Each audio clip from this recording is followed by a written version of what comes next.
ICC কে ভারতকে একটু বেশি ভালোবাসে, কারণ কি ভাই, আমাদেরকে অপরাধ বাংলাদেশকে একটু ভালোবাসা যায় না? বাংলাদেশ যে একটা গ্রুপে পড়ছে, টি-20 বিশ্বকাপকে নিয়ে কথা বলতেছে, যে গ্রুপ পড়ছে, ডেট অফ গ্রুপ, কারণটা কি?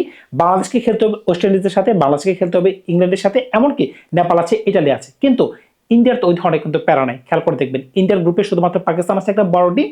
কিন্তু এই গ্রুপে যদি অস্ট্রেলিয়ার মতো একটা বড় দল থাকতো, আফগানিস্তানের মতো একটা বড় দল থাকতো, নিউজিল্যান্ডের মতো একটা বড় দল থাকতো, তখন কিন্তু ইন্ডিয়ার একটু চিন্তা করতে হতো যে তারা কি সুপার ডে যেতে পারবে কিনা। কিন্তু এখন কিন্তু তাদের ওই ধরনের কোনো চিন্তা নেই। পাকিস্তানের সাথে যদি তারা হেরেও যায়, বাকি 3টা ম্যাচ তারা জয়লাভ করতে পারবে।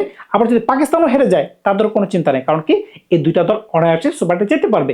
কিন্তু অন্য কোনো দল, সেটা অস্ট্রেলিয়া হোক, সেটা নিউজিল্যান্ড হোক, সেটা শ্রীলঙ্কা হোক, এমনকি স্বাগতিক শ্রীলঙ্কা, এভাবে বলা উচিত, তারাও কিন্তু বলতে পারতেছে না যে আমরা সুপার ডে যেতে পারবো। কারণ কি তাদের দলে, তাদের টিমে, মানে তাদের গ্রুপে যে বাকি 4টা দল, এখানে 2টা দল কিন্তু মারাত্মক পাওয়ারফুল দল। শুধুমাত্র ইন্ডিয়ার দলটাতেই, মানে ইন্ডিয়ার গ্রুপটাতেই এমন কিছু দল আছে সবচেয়ে নিম্নমানের দল। এটার পিছনে লজিকটা কি? এখন এটার উত্তর যদি আপনাদের কাছে আমি জানতে চাই, আপনারা একটু কমেন্টস করে জানাতে পারেন। কিন্তু বাংলাদেশ কি পারবে সুপার ডে চাইতে? বাংলাদেশ কি পারবে 3টা ম্যাচ জয়লাভ করতে? যে নেপালের কথা আমরা বলতেছি, নেপাল কি দুর্বল দল? কোনোভাবেই না। নেপালের কাছে কিন্তু ওয়েস্ট ইন্ডিজের মতো বড় দল কিন্তু নাকচুবানি খেয়ে গেছে, এমনকি বাংলাদেশের মনে কয়েকটা ম্যাচ হারছে। সুতরাং বুঝতেই পারতেছেন, আমরা কিন্তু কোনোভাবেই এখন বলতে পারতেছি না যে আমরা 3টা ম্যাচ জয়লাভ করবো, আমরা ইংল্যান্ডকে হারাই দিব কিংবা ওয়েস্ট ইন্ডিজকে হারাই দিব। হয়তোবা আমরা নেপালকে হারাই দিতে পারি, ইতালিকে হারাই দিতে পারি, কিন্তু ইংল্যান্ড এবং ওয়েস্ট ইন্ডিজের মাঝখান থেকে আমাদের মিনিমাম একটা ম্যাচ আমাদের জয়লাভ করতে হবে। দেখেন, আমাদের কিন্তু 3টা ম্যাচ জয়ের একটা প্যারা আছে, কিন্তু ইন্ডিয়ার মতো একটা বড় দলে কিন্তু ওই ধরনের প্যারা নাই। সুতরাং বুঝতেই পারতেছেন, এই জন্য আমি বললাম আইসিসি কি ভারতকে একটু বেশি ভালোবাসে, বাংলাদেশকে কেন এই ভালোবাসাটা দেয় না? বাংলাদেশকে যদি ইন্ডিয়ার গ্রুপে ফেলানো হতো, পাকিস্তানকে যদি একটু ছিটকে ফেলে দিয়ে দিত, অন্য কোনো গ্রুপে দিত, তখন কিন্তু বাংলাদেশ আর ইন্ডিয়া কিন্তু অনায়াসে আমরা বলে দিতে পারতাম যে আমরা সুপার ডে চলে যেতে পারতাম। দেখেন খেয়াল করে, এই সুবিধাটি কিন্তু ইন্ডিয়া পাচ্ছে বলে আমি মনে করতেছি।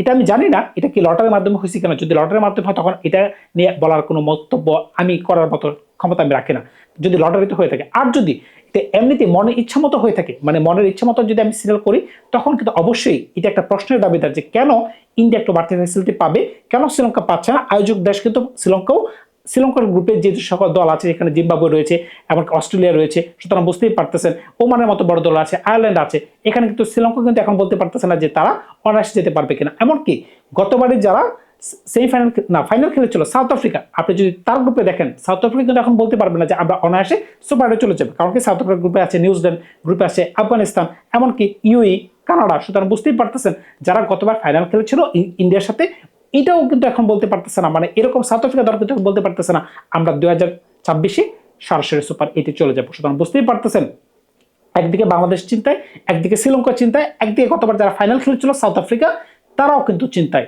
শুধু চিন্তামুক্ত করা ইন্ডিয়া, পাকিস্তান। পাকিস্তানও চিন্তামুক্ত থাকতো না যদি না ইন্ডিয়ার গ্রুপে না পড়তো। সুতরাং বুঝতেই পারছেন, ইন্ডিয়ার গ্রুপে যারাই পড়তো তারা কিন্তু চিন্তামুক্ত থাকতো একটু বড় দলের মাঝখানে। ছোট দলগুলোতে এমনি বাদ পড়ে যাবে, সেটা আপনিও জানেন, আমিও জানি। হয়তোবা পচা শামুকে পা কাটে, এটা কিন্তু সত্য কথা। এরকম একটা দল হইতে পারে যে সুপার 8 যদি আয়ারল্যান্ডের মতো দল, নেপালের মতো দল যদি খুব ভালো খেলে ফেলে, এরকম যদি হয়, তারা সুপার 8 যেতে পারে।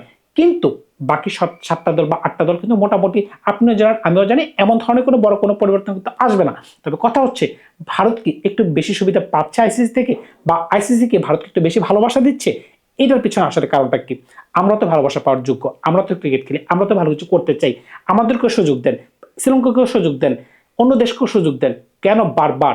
এমনকি আপনি যদি বড় বড় মেগা টুর্নামেন্টে দেখবেন যে খেয়াল করে, যখন ফিকচারটা আপনাদের সামনে আসবে, লাস্টে 1-2টা ম্যাচের মাঝখানে ইন্ডিয়ার একটা ম্যাচ থাকবে। কারণ কি, যদি রান রেটের একটা হিসাব থাকে, সুপার 8 আপনি খেয়াল করে দেখবেন, বিশেষ করে সুপার 8 এমন একটা বিষয় দেখবেন যে লাস্টের দিকে একটা ম্যাচ, 2টা ম্যাচের মাঝখানে একটা ম্যাচ অবশ্যই ইন্ডিয়ার থাকবে। কারণ কি, রান রেটে যদি কোনো কারণে উপরের দিকে ম্যাচ গড়াতে যদি ইন্ডিয়া হেরে যায়, যাতে লাস্টের দিকে একটা ম্যাচ জয়লাভ করে যেন ইন্ডিয়া যেন সুপার 4 যাইতে পারে।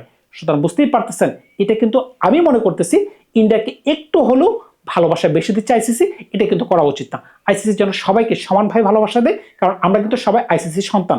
সুতরাং বুঝতেই পারতেছেন, ইন্ডিয়া তো এমনি শক্তিশালী দল। ইন্ডিয়ার মতো দলের সাথে তো সবাই খেলতে ভয় পায়, যেখানে তাদের ওপেনিং ব্যাটসম্যান অভিষেক শর্মা প্রথম বল থেকে 4 ছক্কা মারতে পারতেছেন, তিলক বর্মা মিডল অর্ডার খেলতে পারতেছেন, জাসপ্রীত বুমরা ভালো খেলতে পারতেছেন, তাদের ক্যাপ্টেন সূর্যকুমার যাদব, এমনকি হার্দিক পান্ডিয়ার মতো দল খুবই পাওয়ারফুল টিম। এইখানে যদি তাদেরকে সুবিধা দেওয়ার মতো প্রয়োজন আইসিসি মনে করে, তাহলে এতে আইসিসির জন্য লজ্জা হওয়া উচিত। সুতরাং বুঝতেই পারতেছেন, আপনি যদি সুযোগ দেন, কাকে সুযোগ দিবেন? দুর্বলকে সুযোগ দিবেন। আপনি যদি ক্ষমতাধর ব্যক্তিকে বা শক্তিধর কোনো ব্যক্তিকে সুযোগ দেন, তাহলে তো বিষয়টা হচ্ছে না। আপনি জিনিসটা খারাপভাবে দেখবেন না। আমার ভিডিও হয়তো বা আমার অনেক ভারতীয় বন্ধুরা দেখে, বিষয়টা কিন্তু সিম্পল, আপনি খেয়াল করে দেখেন।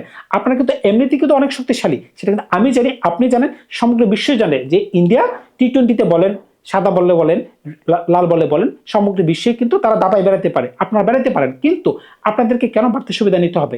কেন এই কথাটা বলার আমি সুযোগ পাইলাম? যদি আপনাদের গ্রুপে আরেকটা বড় দল থাকতো, সেটা অস্ট্রেলিয়া হইতে পারতো, সেটা ওয়েস্ট ইন্ডিজ হইতে পারতো, সেটা শ্রীলঙ্কা হইতে পারতো, সেটা আফগানিস্তান হইতে পারতো, এমনকি সেটা বাংলাদেশ হইতে পারতো, তখন কিন্তু একটু হলেও কিন্তু আপনাদের মনে একটু চিন্তা থাকতো যে আমরা কি বাদ পড়ে যেতে পারবো কিনা। তো আজকে কিন্তু আপনাদের মনে ওই ধরনের কোনো চিন্তা নাই। কারণটা কি? আপনারা যেভাবে যে একটা গ্রুপের মাঝখানে আছেন, ওই গ্রুপ থেকে কিন্তু আপনাদের বাদ পড়ার কোনো পসিবিলিটি নাই। কিন্তু শ্রীলঙ্কা বাদ পড়ার পসিবিলিটি আছে, অস্ট্রেলিয়া বাদ পড়ার পসিবিলিটি আছে, অন্যান্য দলের কিন্তু বাদ পড়ার পসিবিলিটি আছে। সুতরাং বুঝতেই পারতেছেন আইসিসির এই ধরনের সহযোগিতা কিন্তু আমরা চাই না।